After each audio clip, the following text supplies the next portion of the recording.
Can I fry hers? Kay Ashley. Sabi ko, yung malaki. Tapos ako na bala mag-carve into heart. Wait lang, mocha yung gusto niya. Ano gusto niya? Mocha. Kasama ko pong gumawa, kuya, si Fred at Joaquin. MBR nun, nung bumili ako, hirapan ako like parang... I really do. Hindi pa po kasi kami pwedeng magkita nun, kuya. Akin si Rave, si Clifford, si Si Ate Shuvi po yung naging paraan. Yo. Grabe talaga. Ginawa niyo pa akong delivery girl, ha? Kinuha po ni Ate Shuvi at inabot niya kay Ashley. Ay, wow, yay! Wow! Ay, wow! Grabe pagmamahalan talaga. Ang cute!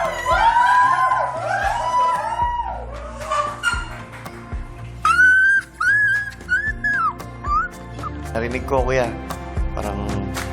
Parang masaya siya, kuya. Sa next delivery ni Shuvi, Ay, paano? Grabe na talaga to. Eh, princess! Grabe ba? Wow!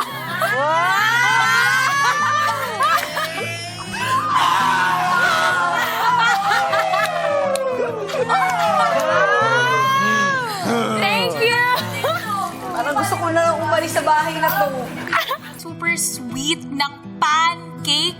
Lalo na meron pong kasama na sauce na chocolate. And all caps, I am wow! Ang cute! Ang cute! Wait, Ang cute. Grabe yung boys. Sila nagbigay pero sila yung sobrang laki ng reaction. kaya kinilig sa sariling gawa. Sakit na sakit ako si Marco. Honestly, silang dalawa. Ano to?